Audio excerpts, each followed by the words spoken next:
திருப்பாடல்கள் அதிகாரம் 83 இறைவசனங்கள் 1 முதல் 18 முடிய. இஸ்ரேலின் எதிரிகளது வீழ்ச்சிக்காக மன்றாடல். கடவுளே, மௌனமாயிராதேயும், பேசாமல் இராதேயும். இறைவனே, அமைதியாயிராதேயும். ஏனெனில் உம் எதிரிகள் அமளி செய்கின்றார்கள், உம்மை வெறுப்போர் தலை தூக்குகின்றார்கள். உம் மக்களுக்கு எதிராக வஞ்சகமாய் சதி செய்கின்றார்கள்.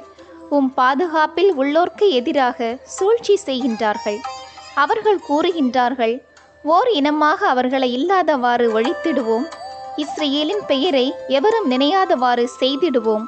அவர்கள் ஒருமனப்பட்டு சதி செய்கின்றார்கள். உமக்கு எதிராக உடன்படிக்கை செய்து கொண்டார்கள்.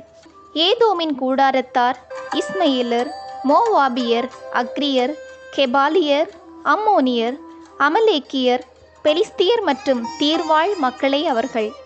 அவர்களோடு அசீரியரும் சேர்ந்து கொண்டு லோத்தின் மைந்தருக்கு வலக்கையாயிருந்தனர்.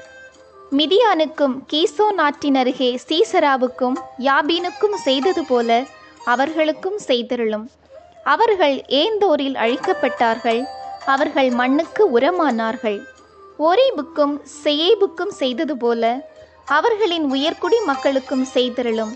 செபாருக்கும் சல்முன்னாவுக்கும் செய்தது போல அவர்களின் தலைவர்களுக்கும் செய்தருளும்.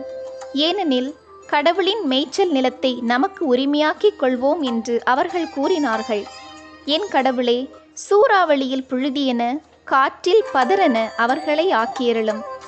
நெருப்பு காட்டை எரிப்பது போலவும் தீக்கனல் மலைகளை சுட்டரிப்பது போலவும் அவர்களுக்கு செய்திருளும். உமது புயலால் அவர்களை துரத்திவிடும். உமது சூறாவளியால் அவர்களை திகிலடையச் செய்யும். ஆண்டவரே, மானக்கேட்டினால் அவர்கள் முகத்தை மூடும். அப்பொழுதுதான் அவர்கள் உமது பெயரை நாடுவார்கள். அவர்கள் என்றென்றும் வெட்கி கலங்குவார்களாக, நாணமுற்று அழிந்து போவார்களாக. ஆண்டவர் என்னும் பெயர் தாங்கும் உம்மை, உலகனைத்திலும் உன்னதரான உம்மை அவர்கள் அறிந்து கொள்வார்களாக.